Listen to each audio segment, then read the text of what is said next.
নিশ্চয়ই মুমিন হচ্ছে তারা, নিশ্চয়ই মুমিন হচ্ছে তারা যখন আল্লাহ রাব্বুল আলামিনের তরফ থেকে আহ্বান আসে, ডাক আসে, আল্লাহর জিকির থেকে আহ্বান আসে, ডাক আসে, মুমিন বান্দার দিলের মধ্যে কম্পন সৃষ্টি হয়ে যায়। ইন্নামাল মুমিনুনা আল্লাযীনা ইযা যুকিরাল্লাহু ওয়াজিলাত কুলুবুহুম। মুমিন বান্দার কর্ণকুহরে যখন আল্লাহর আযান যায়, আযান যখন তার কর্ণকুহরে পৌঁছায়, মুমিন যদি ওই অবস্থায় মাঠে থাকে, মুমিন যদি ওই অবস্থায় ঘাটে থাকে, মুমিন যদি ওই অবস্থায় গাড়িতে থাকে, মুমিন যদি অফিসে আদালতে থাকে, মুমিন যদি রাজনীতির চেয়ারে বসে থাকে, আল্লাহ রাব্বুল আলামিন থেকে কিছু তেলাওয়াত করেছি। আপনাদের অত্যন্ত পরিচিত মানুষ, আপনারা অনেক কথাই শুনছেন আলহামদুলিল্লাহ। তো তারপরেও আপনারা এখানে দাওয়াত দিতে আসছি, সকলের সাথে একটু মুআমালাত মুআশারাত হইল, উলামায়ে কেরাম এখানে আছেন, একটু মুযাকারা করব, যা শিখছি তাই বলবো। শুনবেন ইনশাআল্লাহ? শুনবেন ইনশাআল্লাহ? ধ্যান খেলার সহিত প্রথমে বলেছি, যখন শুনবো আমলের নিয়তে রাজি আছি, রাজি আছি তো ইনশাআল্লাহ? এখানে আমলের নিয়তে যখন আপনি বসবেন, আমি আপনি যত গুনাহগার হই, যতক্ষণ সময় এখানে বসবো, আল্লাহ সুবহানাহু ওয়া তাআলা আমার আপনার আমল নামার মধ্যে নেকি দিতেই থাকবেন, দিতেই থাকবেন, দিতেই থাকবেন। আমার আপনার হায়াতে সগীরা গুনাহ আল্লাহ তাআলা মাফ করতে থাকবেন, থাকবেন, করতেই থাকবেন, করতেই থাকবেন। সুবহানাল্লাহ বলবেন না? আল্লাহ রাব্বুল আলামিন এখান থেকে যদি খালিস নিয়তে তওবা করে যেতে পারি, শেষ পর্যন্ত খালিস নিয়তে তওবা করি, আল্লাহ সুবহানাহু ওয়া তাআলা আমার আপনার জীবনের সমস্ত গুনাহ মাফ করে দিবেন। তো ইনশাআল্লাহ রাজি আছি? ইনশাআল্লাহ আমলের নিয়তে শুনবে ইনশাআল্লাহ। আলহামদুলিল্লাহ, সূরাতুল আনফাল আল্লাহ রাব্বুল আলামিন বলেছেন, ইন্নামাল মুমিনুনা আল্লাযীনা ইযা যুকিরাল্লাহ, ইন্নামাল মুমিনুনা আল্লাযীনা ইযা যুকিরাল্লাহু ওয়াজিলাত কুলুবুহুম। আল্লাহ তাআলা বলেন, নিশ্চয়ই মুমিন হচ্ছে তারা,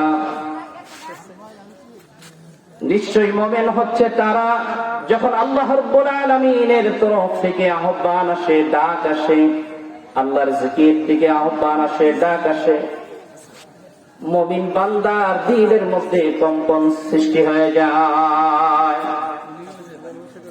ইন্নামাল মুমিনুনা আল্লাযীনা ইযা যুকিরাল্লাহু ওয়াজিলাত কুলুবুহুম। মুমিন বান্দার কর্ণকুহরে যখন আল্লাহর আযান যায়,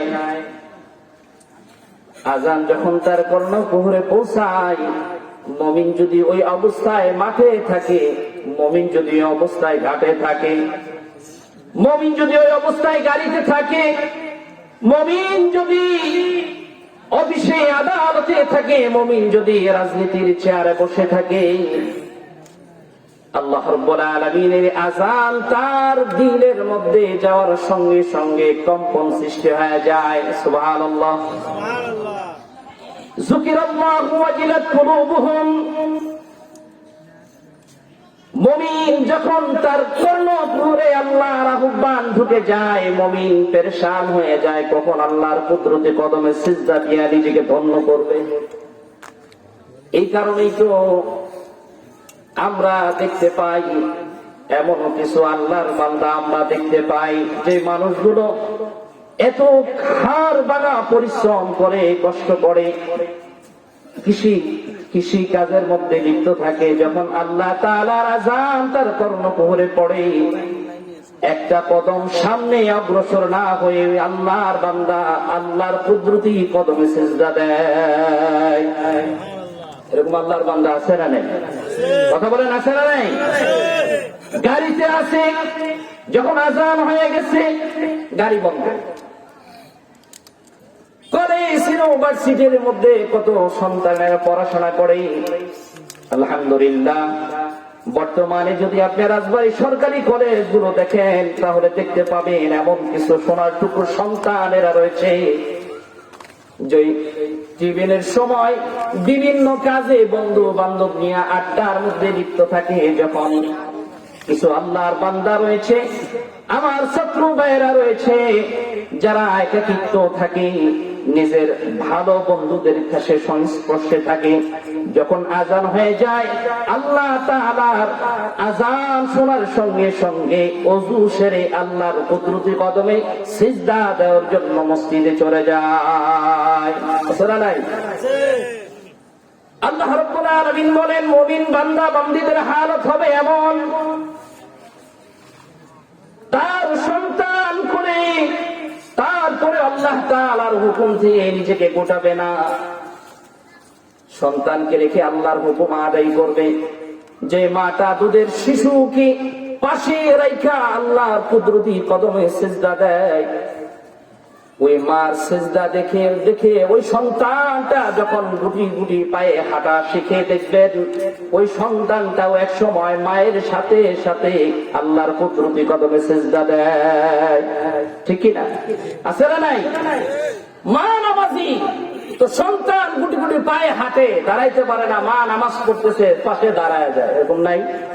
কথা বলেন, আছে না নাই? আল্লাহ রাব্বুল আলামিন বলেন, যখন বান্দা বান্দির কর্ণকুহরে আল্লাহর হুকুমের আহ্বান চলে যায়, তার দিলের মধ্যে কম্পন সৃষ্টি হয়ে যায়। 1 নাম্বার 2 নাম্বার হলো ওয়াইদা তুলিয়াত আলাইহিম আয়াতুহু যাদাতহুম ঈমানা। বলে তাদের সামনে যখন আল্লাহর কোরআনে কারীমের তেলাওয়াত হয়, ওই কোরআনে কারীমের তেলাওয়াত শোনার সঙ্গে সঙ্গে মুমিনের ঈমান বেড়ে যায়। সুবহানাল্লাহ। আল্লাহর কোরআনের কারীমের তেলাওয়াত শ্রেষ্ঠকারী জামানার আব্দুল বাসিত কারীর কোরআনের তেলাওয়াত শুনলে চোখ দিয়ে অঝরে পানি পড়বে। আল্লাহ, দেখতে মানুষটা যেমন না হোক না কেন, আল্লাহ তাআলা এমন সুর দিলের মধ্যে ঢেলে দিয়েছেন, যে সুরের দ্বারা কোরআনে কারীমে তেলাওয়াত করলে মানুষ অজরে তার চোখ দিয়ে পানি বের হতো। আল্লাহ রাব্বুল আলামিন সূরা ইসরাফিলের তেলাওয়াত শুনলে কত মধুর তেলাওয়াত, মুমিনের দিল শীতল হয়ে যায়। এই জন্য রাসূল করিম সাল্লাল্লাহু আলাইহি সাল্লাম যখন আল্লাহর কোরআনকে তেলাওয়াত করতেন, কাফির মুশরিক বেঈমানেরা, আবু জাহেল উতবা সাহেবারা বলে, নিচু শ্রেণীর বেদুইন গুলো যখন রাসূলের কোরআনের তেলাওয়াত শুনতো, তারা আবু জাহেল উতবা সাহেবা যারা আছে বলে, মুহাম্মদ কি তেলাওয়াত করে, মানুষ ভিড় জমায়। তারা চিন্তা ভাবনা করলে এবার যাব যে মুহাম্মদ সাল্লাল্লাহু আলাইহি সাল্লামের তেলাওয়াত শুনবো, কি এমন তেলাওয়াত করে, কি এমন কবিতা পড়ে, একটু শুনে আসি। আবু জাহেল উতবা সাহেবা সকলেই চারদিক দিয়া অন্ধকার রাত্রির মাঝে যায় রাসূলের ঘরের আশেপাশে যায় কোরআন তেলাওয়াত শুনে। এবার আবু জাহেল চিন্তা ভাবনা করে, আসলে তো সুন্দর, সুবহানাল্লাহ বলবেন না? আল্লাহর কোরআনের তেলাওয়াত একজন সূরাতুল ফাতিহা তেলাওয়াত করলে তার কণ্ঠ থাকুক বা না থাকুক মজা লাগে কি লাগে না? এই কথা বলেন, মজা লাগে কি লাগে না? বর্তমান জামানায় বাংলাদেশের মধ্যে সবচেয়ে